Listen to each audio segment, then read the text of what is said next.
I am so glad to welcome you back to the second episode of Between Lewis and Lovecraft. Thank you so much for checking it out.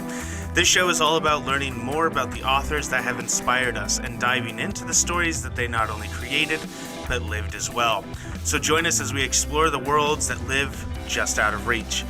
Today we finished talking about C.S. Lewis in his later life, through an actual marriage to a woman that he may or may not have been in love with at the time of wedding, writing the Chronicles of Narnia, and his death as a celebrated children's author who never actually had any kids. This is a multiple episode series where we cover his life and imagination, as well as some of the more subtle themes that he laid into his works. If you want to know about Lewis for more than just a Christian apologist, or understand the personal history that helped create a beloved fantasy, then this is a great place to start. Hey there, and welcome back to Between Lewis and Lovecraft, a podcast where we dive into the stories of authors, both on page and off page, meaning in their lives, not like they're diving off of pages into a pool or something. That would be bad. Yeah. I am Tyler Clausen. And I'm Hannah Ray Lambert. And that is all the information I have for us today. So I'm going to take the lead here, obviously. Yeah, until I interrupt you with until some he interrupts thing. with some random facts. So last episode, we left you guys with one heck of a cliffhanger. Oh, man. The world was on fire. Yeah, the world was on fire. I mean, Jack, or C.S. Lewis, as some people call him. Yeah. I call him Jack because we're close personal friends. And the cover of your book. It calls him Jack. Jack throughout the whole thing. So he was in the hospital, and that was Right. not the most dramatic part of that episode. No, it was not. What was trying to figure out how exactly his brother got to said hospital to visit him. Tyler, you thought motorcycle. I thought he just drove a cool motorcycle for a nice ride. I said bicycle. 50 miles. 50 miles one way. Yeah. And so when Tyler questioned me, I started to doubt myself because it does seem absurd to bicycle 100 50 miles in one day. This isn't like, we're not talking like, okay, nowadays people go on paved roads in these like bicycles that are designed to basically take you halfway there with one step, little pedal, and you're just going to fly. They're efficient and well maintained. But Tyler, I just want to say, I'm pretty sure I was right. And I'm pretty sure I was right. And I'm going to read the quote from the biography. Do it. That I was reading. Do it. Prove me wrong. So George Sayre, close personal friend of C.S. Lewis, writes, when Warren, that's his brother, by the way, heard the news, he borrowed a bicycle and rode the 50 miles to Etaples, it's something French, where he found Jack only slightly wounded and in great form, expecting to be sent home. Thank God he is out of it for a bit.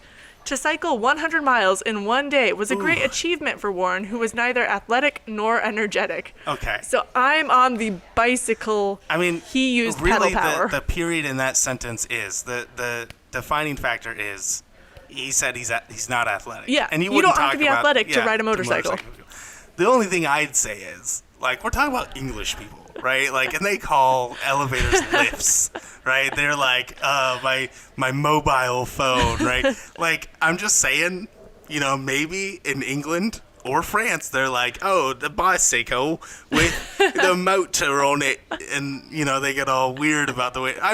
What's really weird is your British accent, but go on. That was a perfect British accent.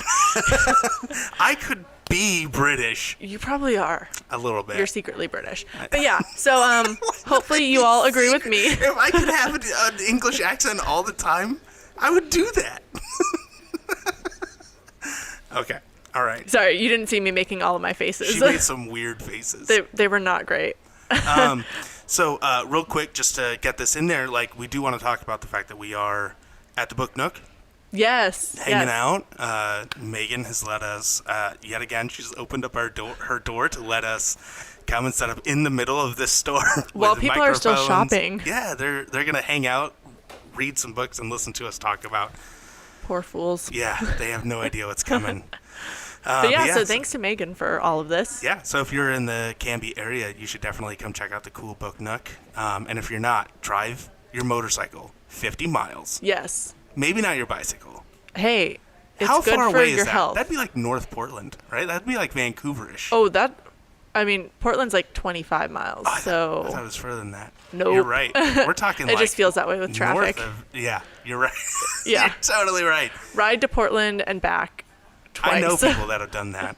I know people that have gone from Portland to Salem on a bicycle. And they were stopping in Canby at the Burgerville.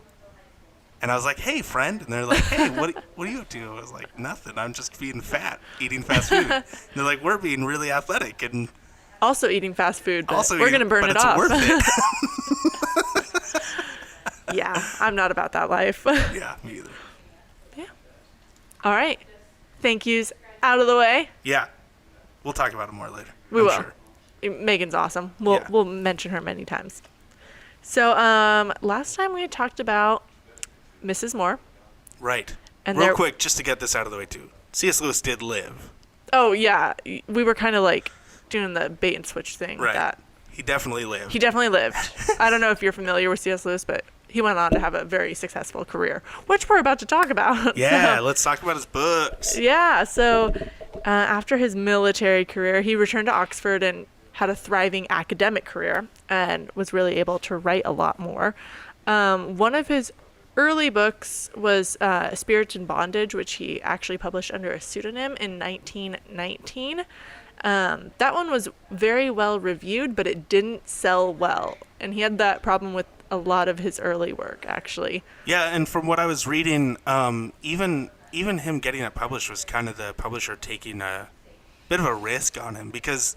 He was young. He was really young. I mean, we're talking early college years. Yeah, he was 20 at that point, because one of the letters from his brother Warren to his father had Warren disapproving of that particular book. Yeah. And in it he wrote, even at 23, which is how old Warren was at the time, one realizes that the opinions of a 20, how old Jack was, are transient things. Jack's atheism is, I am sure, purely academic, but even so, no useful purpose is served by endeavoring to advertise oneself as an atheist. Yeah, and it's super weird, too, because the book, The Spirits in Bondage, it actually started out something like Spirits in Prison or Prison Spirits, and it's an illusion. It's... Allegory? Illusion? I don't know. No. An A word. Yeah. It's one of those literature words. Basically, it's pointing out the scripture that talks about that Jesus went down descended down and sermoned to the spirits that were held in hell.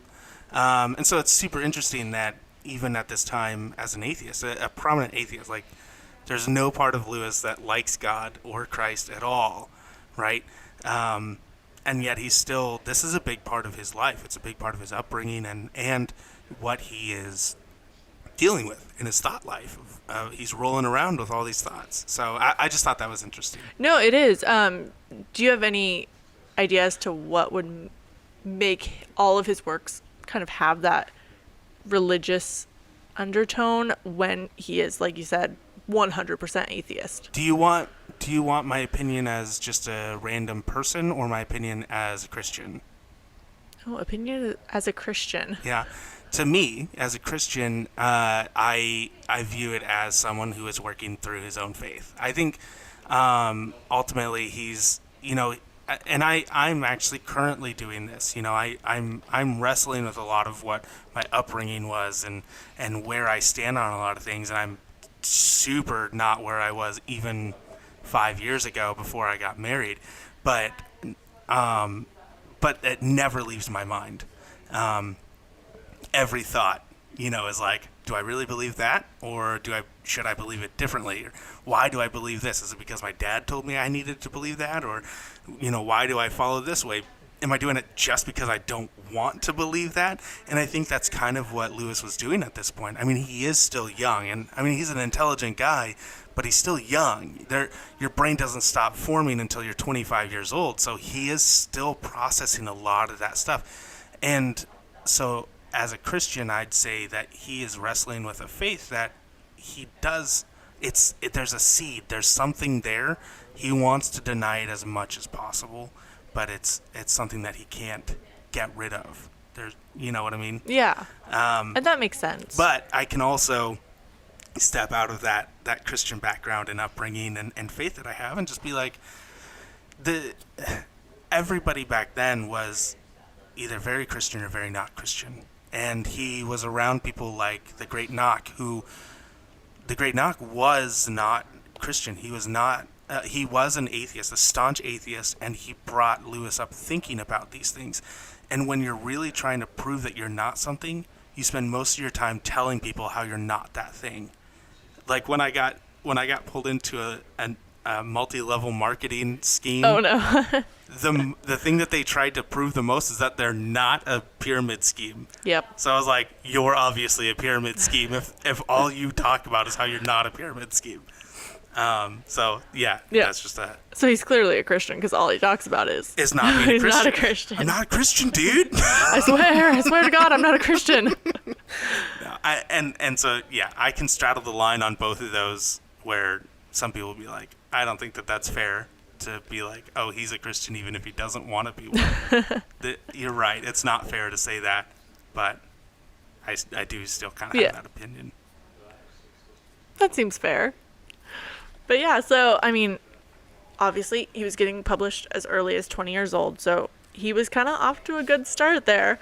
And he started working as a tutor also at University College, and then the next year was elected as a fellow of Magdalen College, Oxford. And what does that mean? I don't really know. It's a fancy title. He had many of these throughout his career. He was a tutor in English language and literature for 29 years. So he was really, we could say he was an academic through and through. Yeah. Yeah. I mean, you don't need to spend a lot of time on, because there is so much you could talk about that it's a little overwhelming and it seems really dusty and boring. He fit in an academic environment, which is funny considering his previous experiences as a student. But it ended up being a really formative experience for him because while he was working as a tutor in 1933, that's where he met J.R.R. Tolkien, who was, of course, going to have one of the biggest influences on him of anyone, probably next to his brother Warren and his friend Arthur. That was in 33? That was in 30. Well, he met Tolkien in 1929. Okay. He had studied under him at one point because Tolkien was also a tutor, and they realized that they had a lot in common. They both liked northernness and Norse mythology. So yeah, and not long after that was when Tolkien asked for Jack's opinions on two of his poems, versions of what would later be published as, and I'm about to pronounce this wrong, the Silmarillion? Silmarillion. I think, you know what? But it's spelled with L's. You're right. I don't know. Silmarillion. I'm not going to pretend like I know. I've always just called it the Silmarillion, and I'm probably wrong. It's his pre-Lord of the Rings. When Stephen Colbert calls me to tell me the correct pronunciation, that's when I will start to care.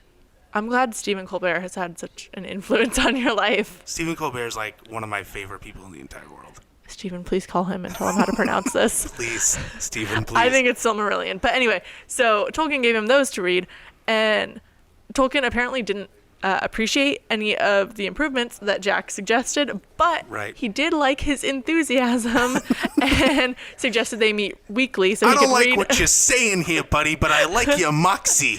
Exactly. So they became kind of like critique partners and met every week. And then in 1933, that's when they kind of grew their group with Warren, Jack's brother, obviously, and some other writers at the college. Hugo Dyson was one name that I recognized. They had some others that I assume they were semi-successful British types. Oh, who do you want to talk about? We'll talk about them in a minute. Okay. I'm going to back up just a little bit. Oh. I think, because you're already in 1933. Well, you're trekking along. When they're starting the Inklings, which is what they kind of called themselves. Yeah. Real quick, I just, so you and I started out our friendship with us being critique partners. Oh, yeah. How would you have dealt with it if you had sent me your notes on my book? And I was like, listen, Hannah, listen, I'm not going to use any of your comments, but I really like that you commented. Thank you for commenting on my Drive PDF, but I'm not going to use any of them. Oh. I mean, Tolkien really needed an editor, so I think he should have been more receptive to Jack's critiques. I don't know about you personally, though, but... I also need an editor pretty badly. badly. I like to think my critiques are worthwhile. You do a great job. I use all of your critiques, just so you know. He might be exaggerating there, but... I do. I use almost all of them. Yeah. I use like half of them. Like I was just going down. We're a more functional version of Lewis and Tolkien. Yeah.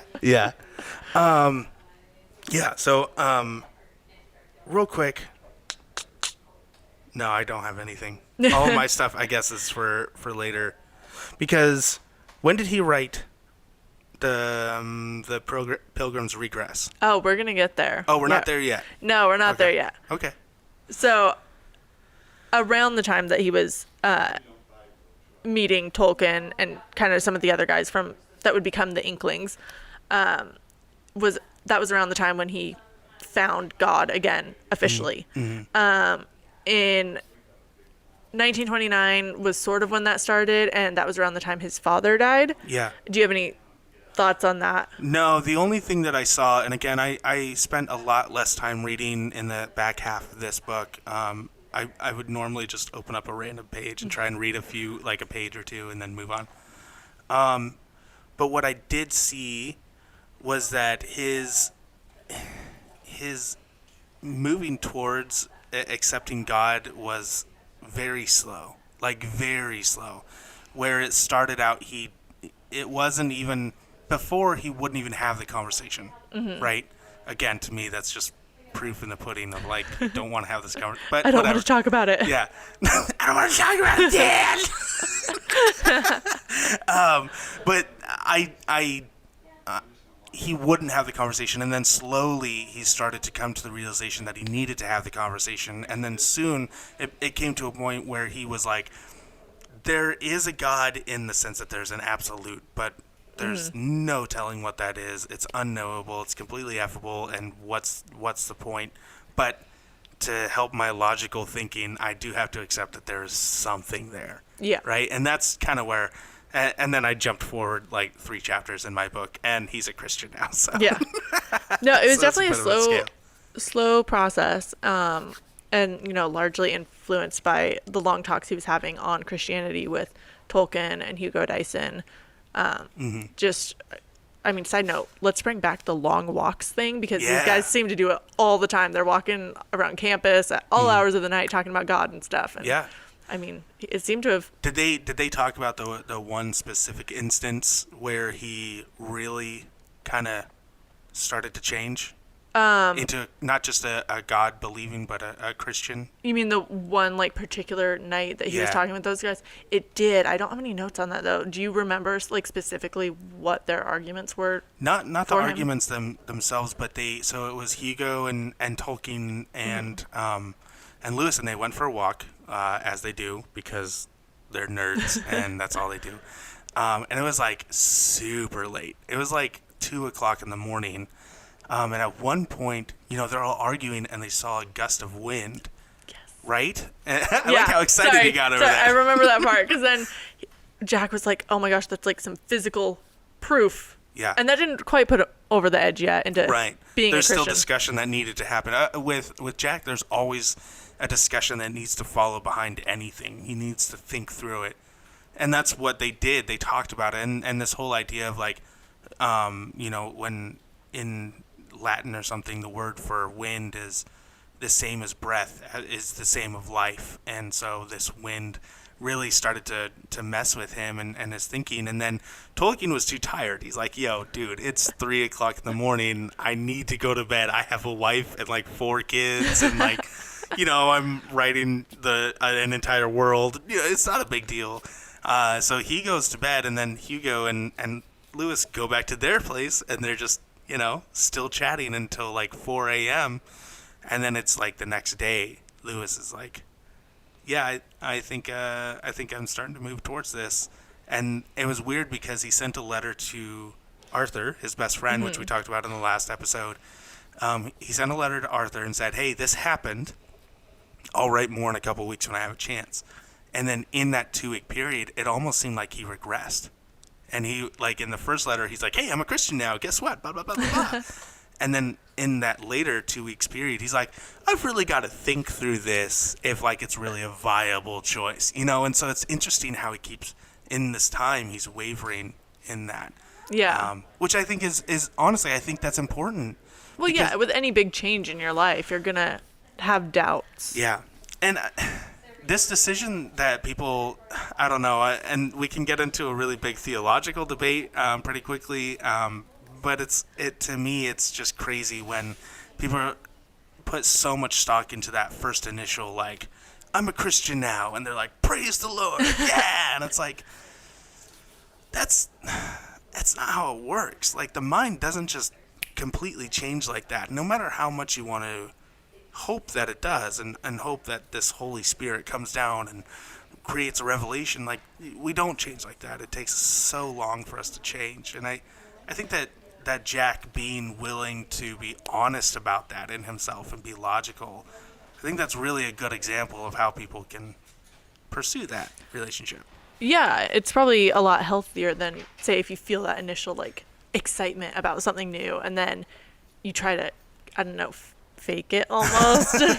Yeah. You don't want to be honest about the doubts that you're having. Yeah. I don't think that's a good recipe for long-term success or happiness. Right. So yeah, exactly. it probably worked out better for him that he approached it the way he did. Yeah. And it was good that he had so many friends around him that he could talk about it with. Yeah.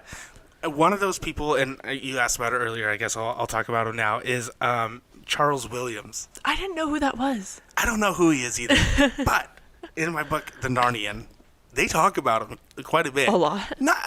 Probably like a page or two. This is, again, one of those, like, I was just scanning through, and it's like, I saw the word inkling. Let's see what the inklings dive into that. And he talks about Charles Williams the most. I just got a notification that we should be recording our podcast right now. Oh, thanks, phone. Yeah. A little late to the party. But yeah, so Charles Williams, super interesting guy, and he and Lewis met because Lewis read his book first, and then sent him actually fan mail. Yeah, like Lewis never sent fan mail, but he sent fan mail to this guy, which tells you how much. Sorry, I'm distracted because I'm looking for a page. No, that's fine. He obviously really liked Charles Williams. He loved Charles Williams, and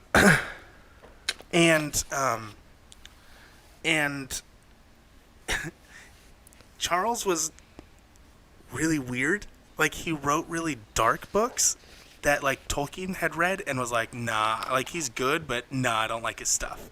I like how I'm making Tolkien sound like a really normal guy. Every time I do my impersonation of Tolkien, I'm like, nah, man, I'm good. I mean, who's to say he wasn't normal? Except for all of the things that we mentioned last podcast. Right. Well, that's Lewis. Oh, sorry. I thought you were talking about Lewis. No, Tolkien. But, no, so take all those things that we talked about with Lewis, like his spanking and his fantasies. His weird relationship. Charles Williams is weirder. He's a weird guy. And he writes dark books. It's super interesting. I want to go and read some of his stuff now and maybe cover an episode of him, because it almost sounds like he's pretty close to a Lovecraftian type of horror almost. They called them paranormal thrillers. Lewis liked his stuff so much that he wrote him a letter. And in response, he got a letter back almost immediately saying, I was literally writing a letter to you to tell you how much I loved your book, Allegory of Love. Bromance. I know, right? So then they get together and have coffee or whatever they do. And then Lewis is like, yo, come join my Inklings group. So he joined, and everybody loved him. Like, it was insane. Everybody would talk about him. And here's a passage from the Narnian. I'm pretty sure this is Lewis talking about him. For the first time in my life, I felt myself in the presence of personal sanctity. I had met many good people before who made me feel ashamed of my own shortcomings, but in the presence of this man, we never discussed anything but literary business. I did not feel ashamed. I felt transformed into a person who was incapable of doing or thinking anything base or unloving. I later discovered that he had a similar effect on many other people. And it says here that many years after first meeting Williams, he would recall that interview in surprising terms and mark it as one of the events that led him to embrace the Christian faith. Wow. So this guy who's super weird and writes dark stuff. deep stuff, and has like the same kind of like creepy, erotic things that Lewis is about, that Lewis kind of grows out of, but Charles Williams never did. This is the guy that had a profound effect on Lewis's relationship with Christ. And I love that.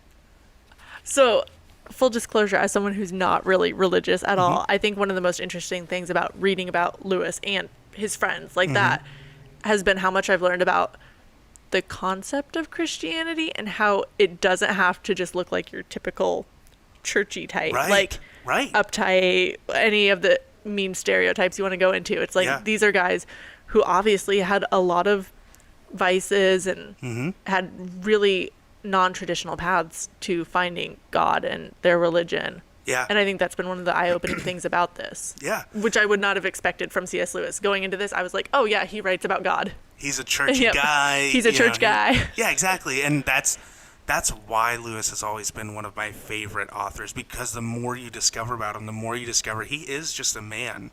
You know, he's just a cool guy, and he has some weird stuff about him. I mean, he's weird around women. You know, he writes children's tales even though he doesn't have kids and doesn't really hang out with kids around them or anything like that.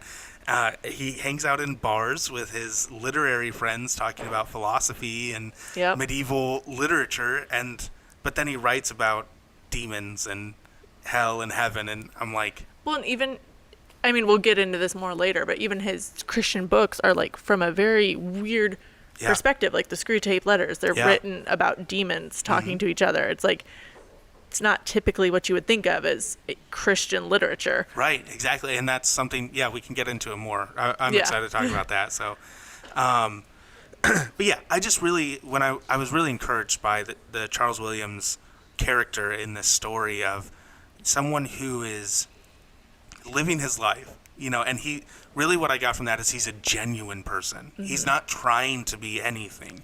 And when you're with him, you just feel genuine. You feel like you can be you. And through that, he found Christ. And that 100% is exactly what I want to be in my life. You know, and so it's weird how getting to know Lewis has shown me someone else who I like. That's who I really want to be like. Yeah. You know, like Lewis, I want to be a good author, like, but Charles Williams, I want to be like him because he's genuine. Yeah. You know? So I think that's one of the rarest qualities in people is being genuine. Being genuine, yeah. So yeah, that was really, and I don't know if did you get much out of the whole fact that Lewis hated T.S. Eliot? No. There's something in there. Like, he hated Did they have like a rivalry, or did he just really disdain his work? A big thing about it, and I guess it comes later, but he questioned his Christianity a little bit, like his conversion to Christianity. And Lewis questioned Eliot? T.S. Eliot's, yeah. And then like it was, and then I think because Eliot he became a Catholic, there's a little bit of that. But there was something else where it was like he didn't like his writings or something. I don't know. They had beef. Yeah. I just didn't know if I saw a very short amount of that, and I thought I'd ask and see if you knew anything about it. No, I didn't see any of that. I knew that Lewis was like definitely had the potential to be a snob about people's work. So that doesn't surprise me.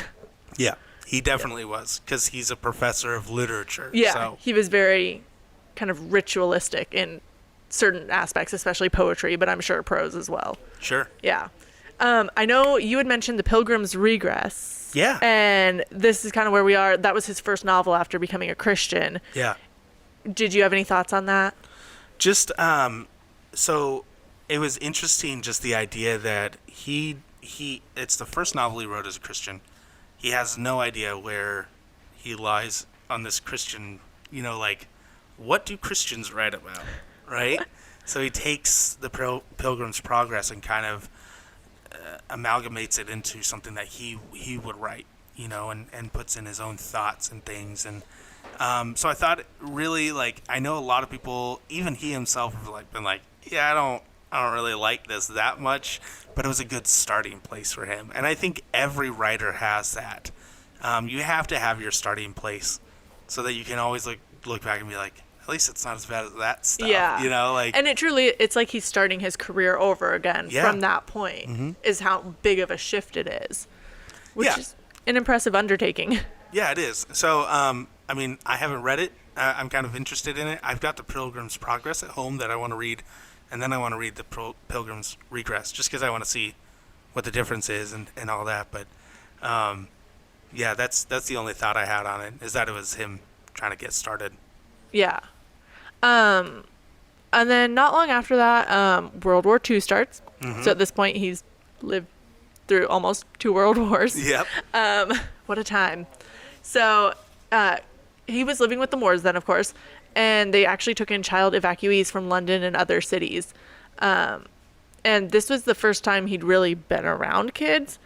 And I think it was pretty influential on him because before that he didn't really know anything about them. He didn't like them. Yeah. Didn't understand them. And now he slowly began to like appreciate them, get along with them. It sounded like he had positive experiences with the ones that they took in. And that really made it possible for him to write the Narnia books later on. If they hadn't taken in the kids, I don't see the Chronicles of Narnia ever having been written. Because Warren didn't have kids. He didn't have kids in the family. Right. I just don't see how you would write children's books without ever having hung out with kids. Sure. Which sounds terrible, by the way, but... I mean, he wanted to write the books. I think maybe they were the catalyst. You know, yeah, they he always been. had that intention, but... Maybe that made it easier for him to kind of visualize. Yeah. And around that time, Lewis actually tried to rejoin the military, but wasn't accepted.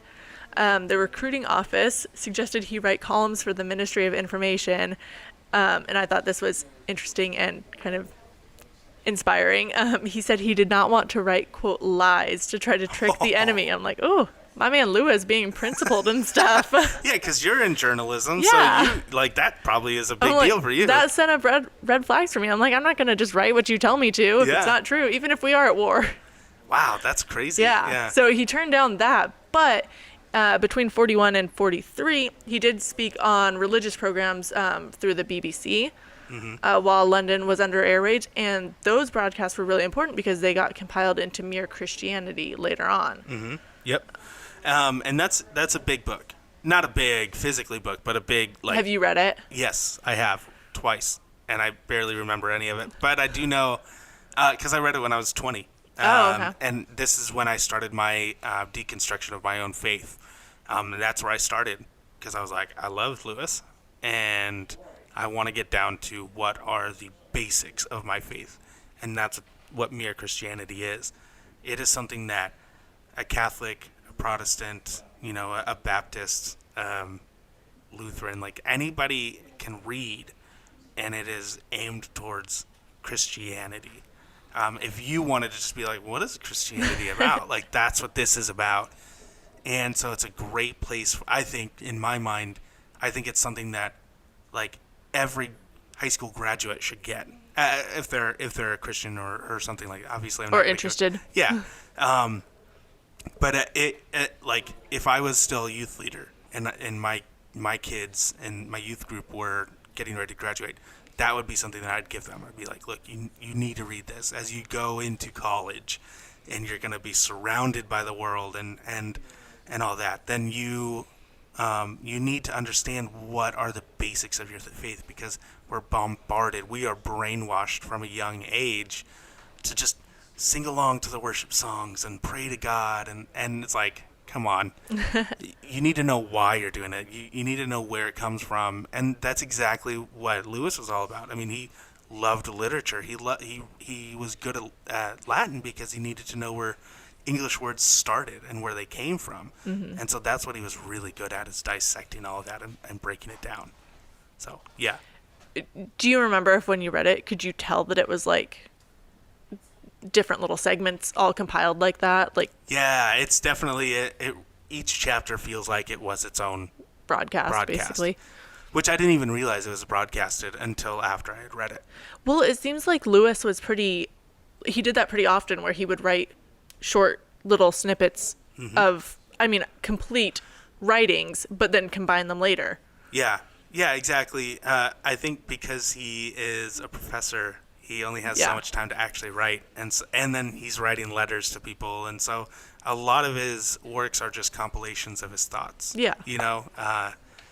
I think when you get a novel, it's special with with him because it's not just his thoughts on something, that he collected over a period of time. The Narnia novels, the Out of the Silent Planet, the Hideous Strength novels, the sci-fi stuff, those he sat down specifically to write a story.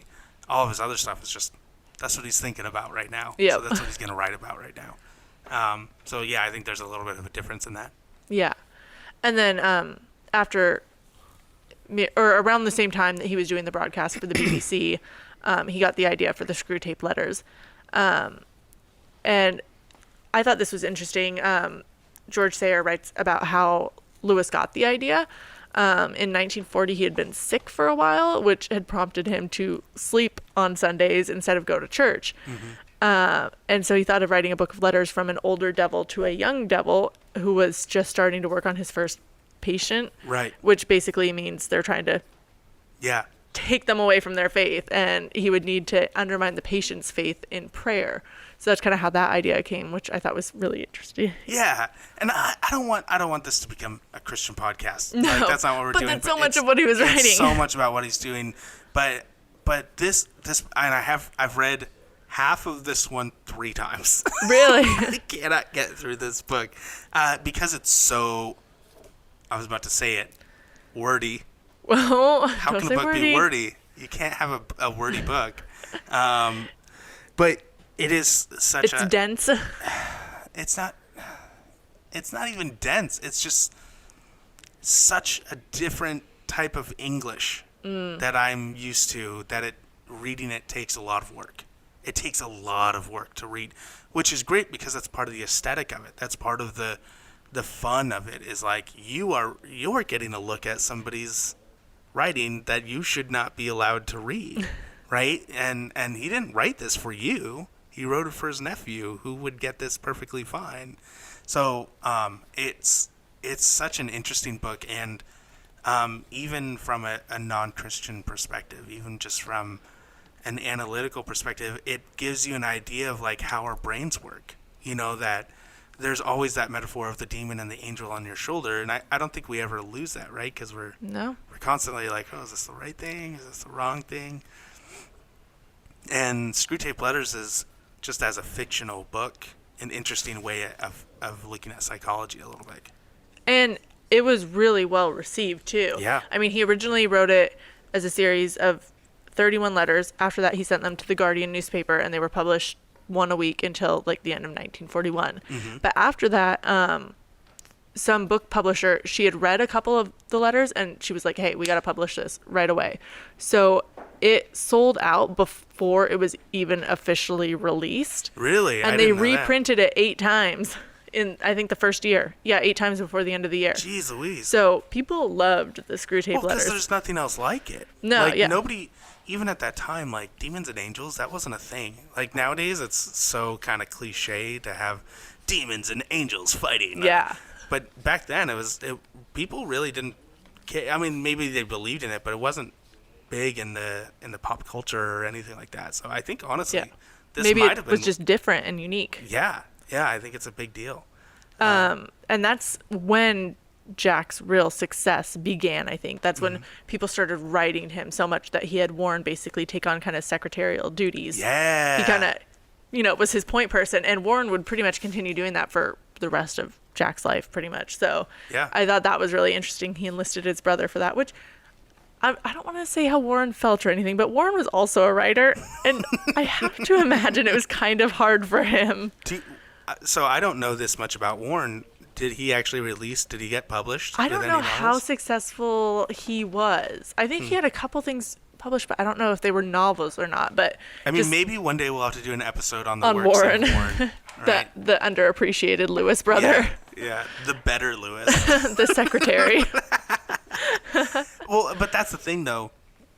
We wouldn't have half the information we do about Lewis if it wasn't for Warren cataloging a lot of this stuff and helping get it to publishers and stuff, especially his letters. And the reason why we don't know a lot about the relationship between Lewis and Mrs. Moore is because he wouldn't talk to Warren about the relationship between Lewis and Mrs. Moore because it was weird. It was weird. Even when they were living together, Right? it's like, how do you not know what's happening? They were all living together, one big in happy one family. house, the Kleins, right? Kilns, sorry. Yeah, that's fine. Me and my But yeah. American. Yeah, weird. he's not really British. Not really. But no, so, I mean, that kind of transitions into this whole time he was still with Mrs. Moore, Right. whatever capacity you want to say about that. Yeah. Are we ready to proceed into the next chapter of his life? Proceed. Because Mrs. Moore, obviously being a lot older than him, a lot older. Lot older. God rest her soul, she died in 1951. Mm-hmm. And it didn't take, I mean, at the same time, he'd already sort of been corresponding with Joy. Yep. I don't know if you want to read into that at all, but... But it wasn't, I mean, he enjoyed Yeah, Joy. it was like friendly correspondence. So, Joy David Gresham was actually American. She was living in Florida. Yeah, Florida. Yeah. With us, she was married. She had 2 sons. And in 1949, she had mentioned to a friend of theirs who published one of C.S. Lewis's work how much she admired his work. Of course. And he was like, "You should just write to Jack." Yeah. So she did. Her letter got there in 1950, and Jack and Warren actually, they were really into it. They were amused, they were impressed by it, and Jack responded pretty much right away. Yeah, because, again, Joy also is a writer, right? She was a poet? Yes. Yeah. Yeah. So this is yet another person who, like, because she's in the shadow of Lewis, she gets overlooked She gets overlooked. But she was a very good writer. So. Yeah. So Joy was a little bit conniving, and she started brainstorming ways that she might, have an excuse to go visit Oxford and meet Jack in person. Yeah. She's married, guys. Yeah, she was married still. She was married still. Her husband was kind of not a great dude. I mean, he was an alcoholic. He was an alcoholic. He was prone to fits of rage. Yeah. So she wasn't just like, hey, I'm married, but I like this author, so I'm going to go try and get with that guy. She was probably in a, complicated emotional state. Yeah. But I thought this was pretty clever of her. She developed a pen pal in London who was a woman, and then eventually got invited to go visit her. Mm-hmm. And while she was there, I think... How do you think she's just like, if you ever invited me to come right? visit, I totally would. She must have been a good people person, because I'm like, I cannot figure out how that would work. I don't even know how to get a pen pal in England. Right? Like, I don't even know what the first step is. I know, and we have the internet, so... Yeah. Which is like, it makes it too easy. Yeah, Joy's smart. But yeah, so by the time she actually went to London, her marriage was pretty much in a shambles. And right before she left, her cousin Renee came to stay with the kids and Bill. So then while Renee was there, Joy went to London and wrote to Jack inviting him to lunch. He instead flipped the invitation and invited her and her pen pal, plus George Sayer, the author of my book, to lunch at Magdalen College where he was working. And I mean, they hit it off. He ended up asking her to stay at the Kilns, and he and Warren got along great with her. And I thought this was kind of interesting. They said they treated her just as if she were a man, and that was what they liked best about her. She did all because at first they were like really confused. They're like, well, what do we do when we're hanging out with a woman? Yeah. These 2 dudes who clearly do not have much experience with. They don't hang out with women. They don't hang out with women. Unless they're 30 years older. Yeah, and that's not a great barometer. No. But yeah, that is interesting though. Like the one person that Lewis ends up falling in love with, not spoilers, sorry, but yeah. Bruce Willis was dead the whole time. Oh no. While I'm at it, the one person that he falls in love with is someone that he enjoys being around because she's just one of the guys. Yeah. God, they were so messed up. They were, yeah. He didn't, from what I read about him, he didn't seem to have a lot of positive thoughts about women who acted like women. Yeah. Yeah, they had a place, and it wasn't around Lewis. Yeah, but he liked Joy because while she was there, they took her to the pubs. She loved it. She drank beer. She walked a lot with them. She made them laugh. Yeah. And that's all people really want. She walked a lot, and she drank beer. Which seem like kind of basic things, but when you're walking as much as C.S. Lewis, that's a lot of walking, probably. Yeah, you need the beer. You need the carbohydrates from the beer to help, keep you energized. And Did she smoke tobacco with him? I don't know if she smoked or not, actually. I don't remember seeing that because C.S. Lewis smoked a lot. All the time. All the time. I have a pipe. I went through a pipe phase. Really? Yeah, I smoked Inspired by tobacco. him?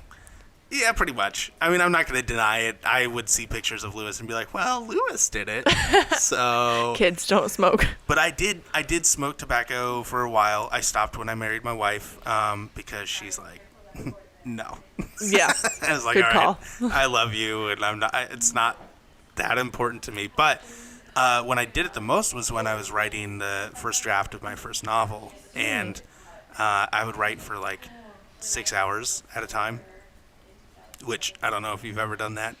It sucks. Not recently. So I'd be putting down like 6 to 7, sometimes 8,000 words a day. Jeez. Right. And at that point, my hands are just like numb, right? But my brain is just going and going and going and going. And at this point, it's so weird. I would smoke, but I didn't drink alcohol at the time, right? I was like, no to booze. That's bad. I was very slowly changing that. Like, I'd drink cider, right? That was the extent. I'd be like, I'm going to go home and drink some Angry Orchards. Oh. Right? Actually, Angry Orchards is still really No. good. But you don't like Angry Orchards? Nah. Oh, no. I like Avid. Okay, Guys, if Avid's you want to good. send me some. My address is. Just kidding. Send it to the Book Nook. Yeah, send it to the Book Nook. And Cammy, they don't know why they'll get a bunch of ciders, but you can send it there, and then we'll drink it on one of our I like shows. blackberry and apricot. Really? Apricot? Really? It's good. No, cider. Apple cider. I only like apple cider. But yes. Regardless, you were smoking this a is lot of tangent tobacco. within a tangent within a tangent. Good Lord.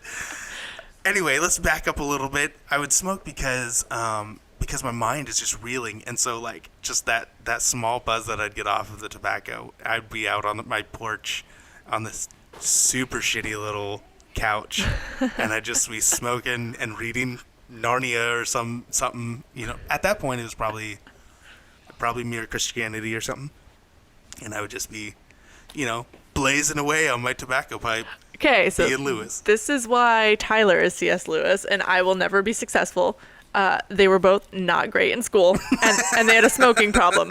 I did great in school, and I don't smoke, so I'm never going to be a good writer, It wasn't apparently. a problem. I could quit whenever I wanted to. Right?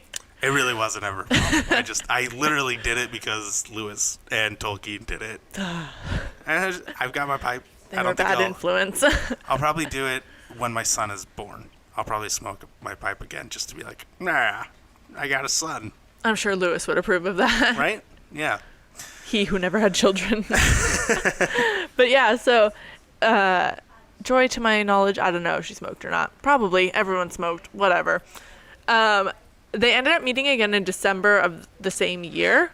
Mm-hmm. So she was in England for a long time, which Right. leads me to speculate about her qualities as a mother and whatnot. But So she left whatever. her kids. She left her kids with their abusive dad. Well, not Didn't you abusive, but say- like rageful, and her sister. Okay. So maybe Maybe. mostly with the sister. Sometimes. But she like went to their home, so I assume the dad was still there. I don't know. She felt a calling to go to Oxford, I guess. Yeah. But she ended up staying at the Kilns over Christmas, Yeah. and then just before she was about to go back to the U.S., Bill, that awful husband Bill, sent her a letter saying he was in love with Renee, and that What? they should get divorced. What?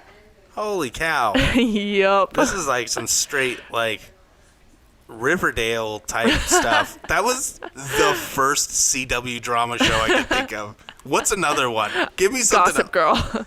Nope. No, you're not gonna Pretty go with Little Gossip Girl? Liars. Okay, fine. Which I used to think the name of that show was Dirty Little Secret Girls. Dirty Little Secret Girls. That's so much better. So one day you and I will make the show Dirty, Dirty Little Se- Secret Girls. Yeah. And it'll have a lady go to London, and then her husband falls in love with her sister. Yep. Bum, bum, wow. Yep. So she went back to the U.S., and I guess she was like trying to make it work out for a while, but Renee was still there, and it was awkward, and she couldn't take it. So after a while, she agreed to the divorce. No way. That's super weird that She couldn't take living in the same house as her husband and sister, who who's were doing it. Probably. Yep. So she eventually saved up enough money to move to England with the boys. And Bill let her take them, I guess. Well, yeah, he's got a new wife. Why would he want kids? He doesn't need them. I think she had kids too, so. Yeah. Yeah. They probably had plenty of kids. Whoa, and then your cousins become your stepbrothers? Oh, yeah. So weird. Yeah, it was probably for the best. I feel bad for her sons. They probably had quite the childhood. Oh, now I'm just thinking about it. It's so weird. Oh, man, that's going to mess with me. We need to find them and be like, hey, how are you doing after all of that? They're probably still alive. I watched a documentary one time. I think one of them's like a priest or something. I think. Okay. And he had a full-on English accent, which I was like, aren't you from America? Yeah, but they were youngish when they moved. Like, she had to enroll them in school and stuff, and so they were taught to speak proper English. Yes. Hello, I'm Lewis's stepson. I don't need a name because that's who I am. That is the coolest thing about me. I kind of went Australian there. But yeah, so she was living there, and she was obviously having trouble making ends meet. And Lewis, at first, like, he didn't realize that he, like, really cared about her. I think he didn't want to get into a relationship because of the whole, like, divorce thing. And all of the Christian implications of that. Yep. But eventually, I think, do you remember how he realized that he loved her? I forgot. I do, but I don't want to skip ahead too far. Oh. It's after they got married. Oh, yeah, you're right. So in 1956, they ended up doing a civil marriage just so she wouldn't be deported. Right. Because that was a thing that was going to happen. Yeah. She was denied citizenship in England. She was going to get deported. And so Lewis is like, hey, I mean, wouldn't it be crazy, if, like, you didn't leave? Like, I mean, I don't know. We could, get married or something. Something crazy. So crazy. I mean, just for the fun of it. I mean, obviously they got along very well. Yeah. I think he was taking care of her and the kids, and like he was paying for a lot of their stuff. Sure. He was a good dude. Yeah, he was, and they got married. And then Joy got cancer. Yeah. And so right about before there is when Lewis, I think, started to realize that he loved her. Yeah. Because she treated him well, which is different than Miss Moore. And he was her age, which is different. I think she was younger. Well, yeah, but more I mean, traditional. Like, yeah. And they had a lot in common. She was also a Christian. She was also a writer, and she gave him a family. And I think that there's a certain sense in that Lewis really, I mean, I think he maybe started to realize how much he'd been missing out, because of this weird relationship he had with this older woman.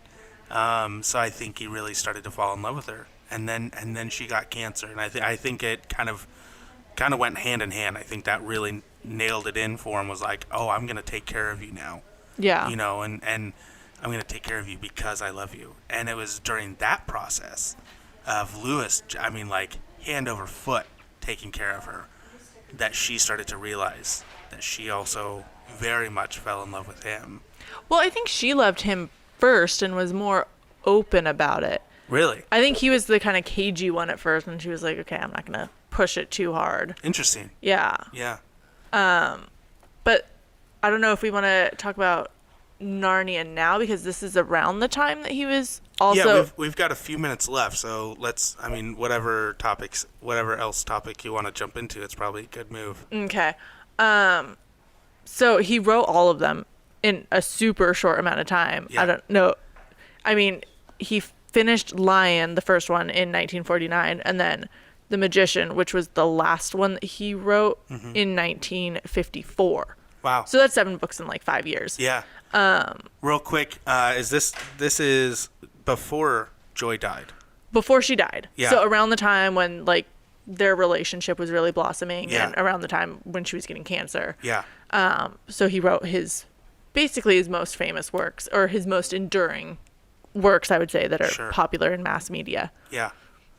Like really, really inspired by a lot of the stuff. You know, you've got the kids that lived with them in World War II. You've got, he now has kids running around the house, you know, that are, his, and he's got a wife. And I think that all of that, especially if she's starting to get cancer, like, he's taking care of her. A lot of that fed into this, I don't know, maybe a retrospective look at his life, right? And he started to come around to remembering how much he enjoyed writing books with Warnie as a kid, and that was something that I wanted to touch on a little bit too, was when Warnie moved into the Kilns, he was super excited because he was like, finally, me and Jack, we get to go back to, I can't remember the name of their little land that they created as kids.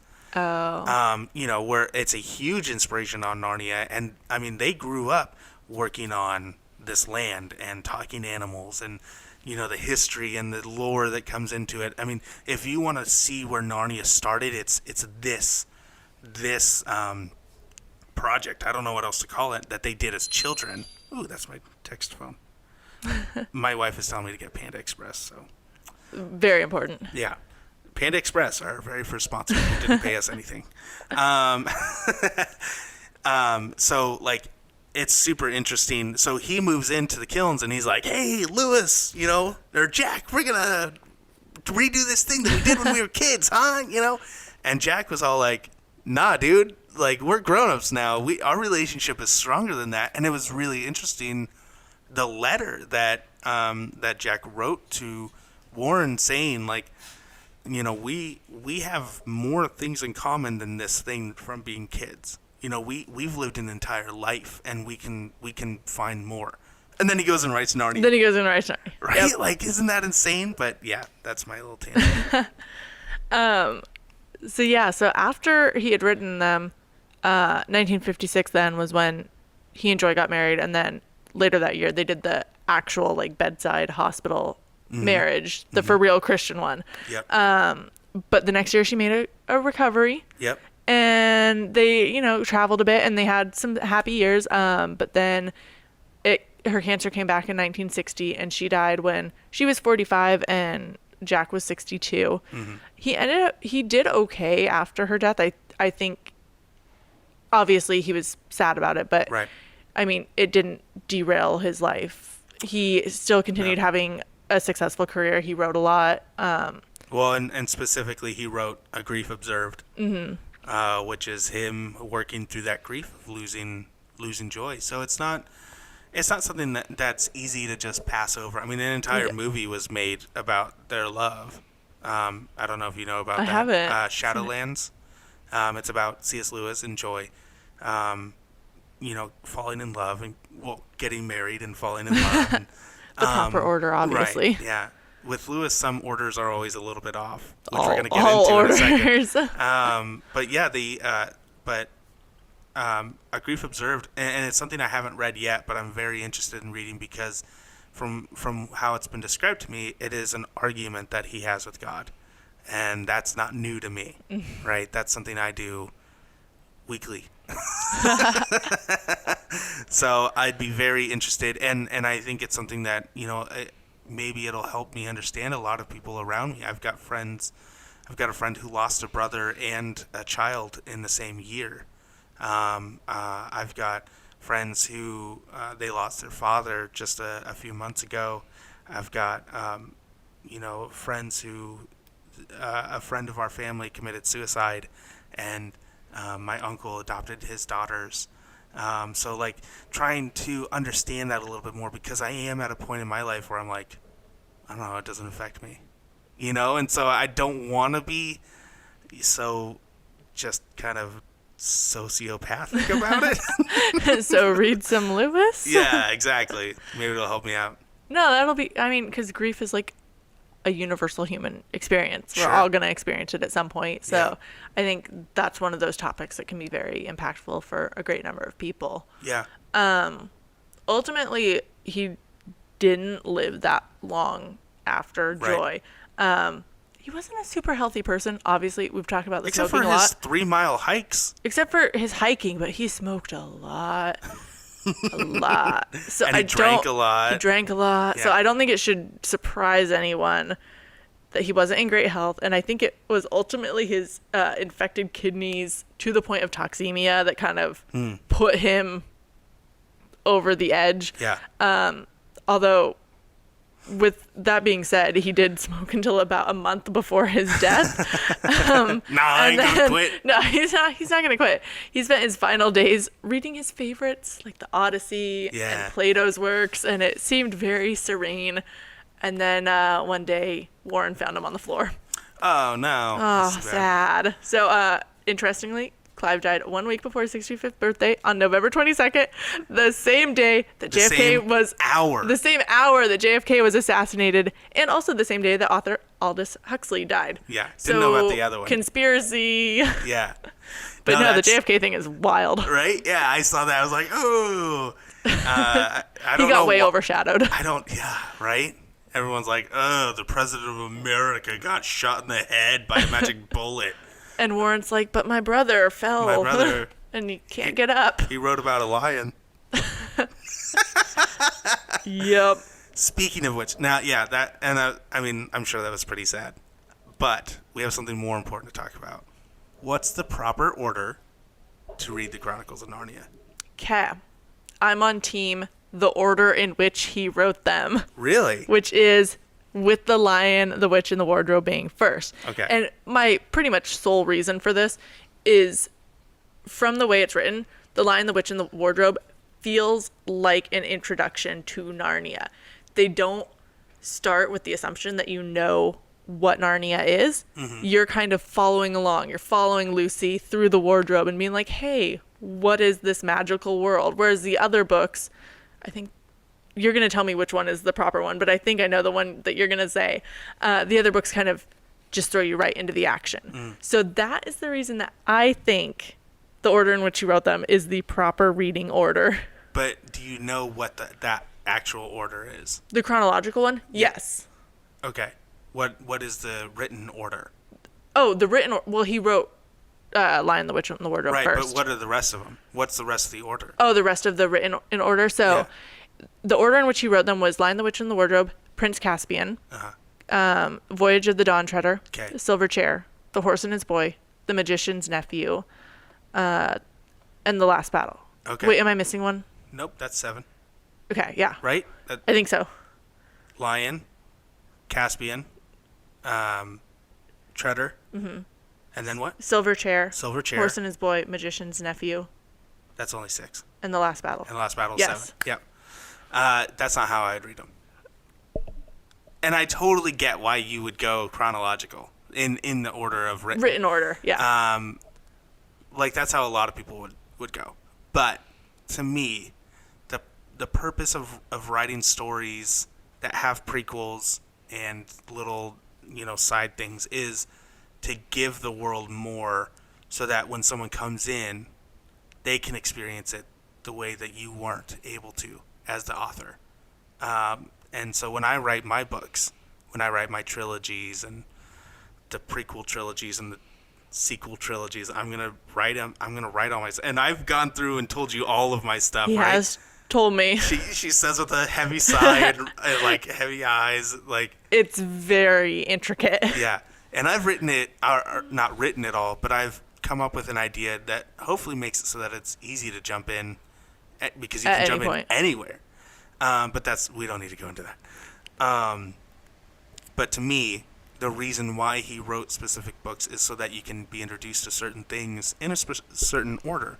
I agree that the wardrobe scene, being introduced to Narnia, is really important, but we're being introduced to a Narnia that's completely different than is created in The Magician's Nephew.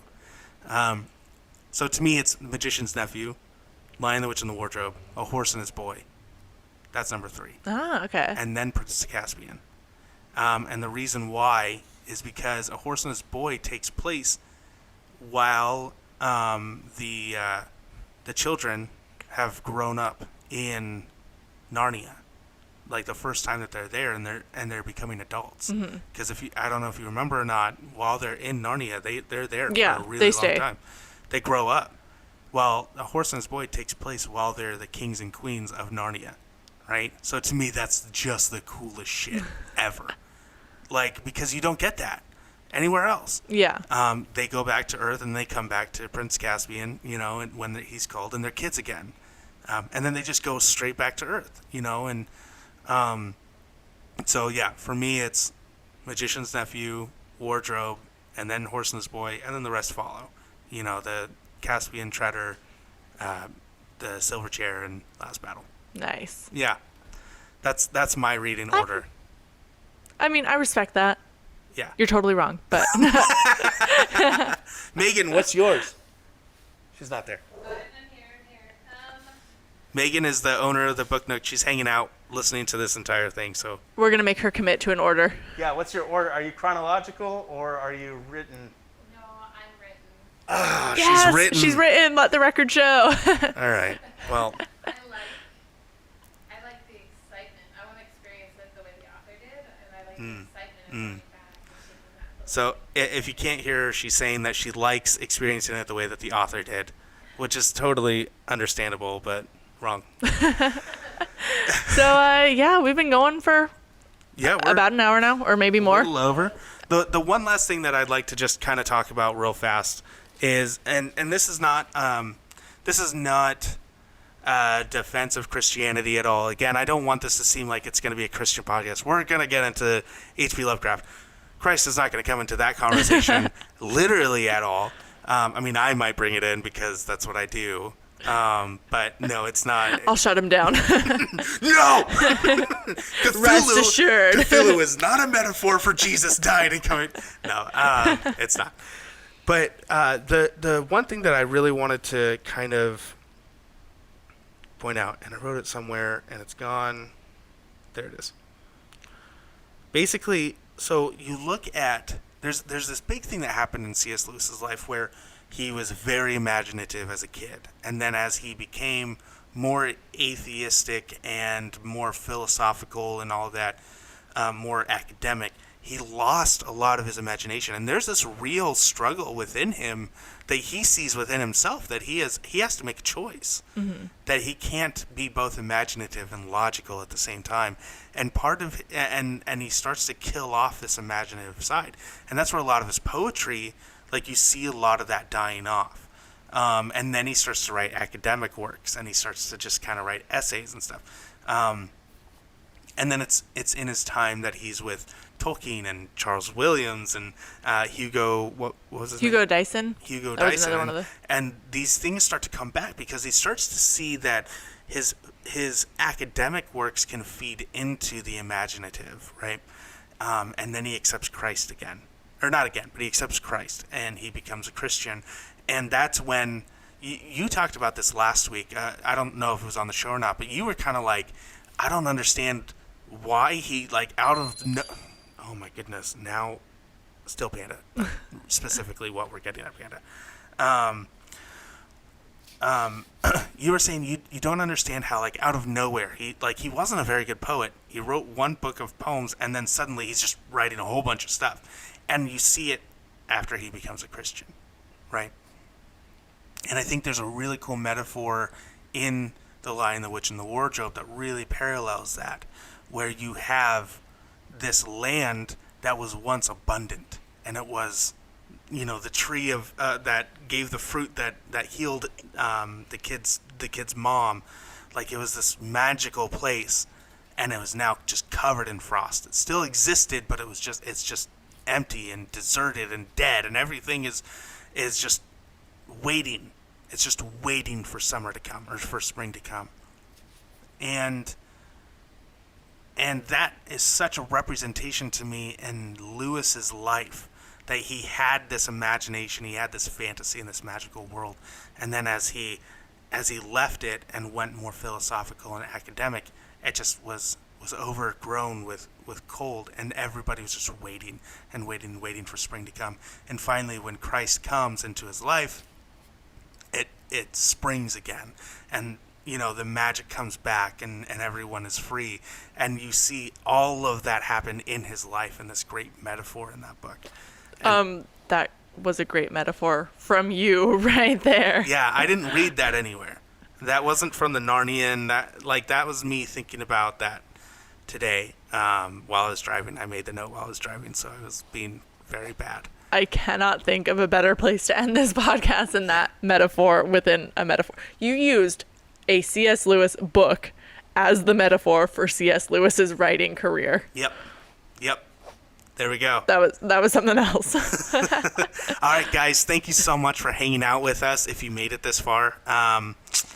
And Hannah, we need to say goodbye to stuff. Yeah, so we need to remind you to please subscribe. Do you have this memorized? I don't. I was about to pull it up. I was just going to say some things. You can pull it up in case I forget anything.